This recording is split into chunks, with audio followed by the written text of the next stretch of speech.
কালকে যখন ক্লাস শেষে আমি হলের দিকে যাচ্ছিলাম, হুট করে একজন আপু সামনের দিক থেকে এসে আমাকে মানে থুতু নিক্ষেপ করে বলছে, আরে তুই ওইখানকার মেয়ে না, সব পাকিস্তানি।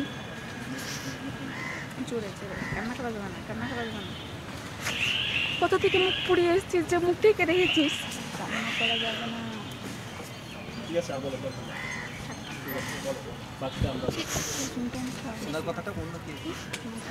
তারপরে হাত টান দিয়ে ধরে বল, হাত কেন ঢেকে রেখেছিস, কোথায় পড়েছে দেখি, এতই কি দেখতে খারাপ। আমি যে কিছু বলবো মানে সাহসটাই করতে পারিনি, কোনো রকমে হাত ছাড়িয়ে ওইখান থেকে সরাসরি হলে চলে যাই, হল থেকে আপুর বাসায় চলে যাই। তাকে কিভাবে দিনে দুপুরে প্রকাশ্যে হেনস্থা করা হয়েছে এবং হেনস্থা হওয়ার সেই ঘটনা বিশ্ববিদ্যালয়ের গ্রুপগুলোতে প্রকাশিত হওয়ার পর আমাদের বিশ্ববিদ্যালয় প্রশাসন জানার পরও তারা কেন স্বপ্রণোদিত হয়ে ব্যবস্থা গ্রহণ করেনি, আজকে আমরা সেটা জানতে চেয়েছি। এটা সামগ্রিকভাবে আমাদের পুরো বিশ্ববিদ্যালয় প্রশাসনের জন্য লজ্জার। আমরা বলতে চাই, বিশ্ববিদ্যালয়ের হল সংসদের একজন নির্বাচিত সদস্য যদি বিশ্ববিদ্যালয় এলাকায় যদি নিরাপত্তা বোধ না করেন, যদি নিরাপত্তা না পান, তাহলে আমাদের সাধারণ মেয়েরা কোথায় নিরাপত্তা পাবে? আমরা আজকে সরজমিনে গিয়ে দেখেছি পুরো এরিয়ার মধ্যে কোনো সিসিটিভি ক্যামেরা নাই। এটা কি বিশ্ববিদ্যালয় প্রশাসনের জন্য লজ্জা নয়? আমরা বিশ্ববিদ্যালয় প্রশাসনকে স্পষ্টভাবে বলতে চাই, 24 ঘন্টার মধ্যে আজকে যে হেনস্থার ঘটনা ঘটেছে তার সুষ্ঠু বিচারিক কার্যক্রম আমরা দেখতে চাই। অন্যথায় এই ইস্যু বাংলাদেশের একটা ন্যাশনাল ইস্যু হয়ে যাবে।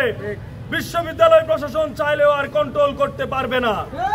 ভিকটিম সে আসলে এতটাই ট্রমাটাইজ যে সে এখনো নর্মালি আসলে কথা বলতে পারছে না। মানে একটা মানুষ কতটা বিদ্বেষ থেকে থুতু নিক্ষেপ করতে পারে সেটা কল্পনা করাটা আসলে দুরূহ ব্যাপার। এবং সে শুধু থুতু নিক্ষেপ করে এবং গালিগালাজ করে ক্ষান্ত হয় না, সে তার হাত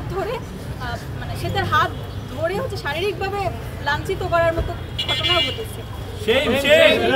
আজকে সরাসরি হিজাব পরার কারণে একজন বোনকে ফিজিক্যালি হেনস্থা করার পরেও বাংলাদেশের তথাকথিত নারীবাদীরা, তথাকথিত সুশীলবাদীরা চুপ কেন, সেই জবাব আমরা চাই। ইসলামিক ধর্মীয় পোশাক পরার কারণে যে কিভাবে তাকে থুতু মেরে এবং কটূক্তি করে হেনস্থাকে শিকার হতে হয়েছে, তার প্রতিবাদে আজকে কার্জন হলে আমরা একটি মানববন্ধনের আয়োজন করেছিলাম এবং ঢাকা বিশ্ববিদ্যালয়ের প্রক্টর বরাবর আমরা একটি আবেদনপত্র জমা দিয়েছি যেন দ্রুত তার বিচার কার্য শুরু হয় এবং যে হেনস্থাকারী তাকে দ্রুত শনাক্ত করে দ্রুত বিচারের আওতায় নিয়ে আসা যায়।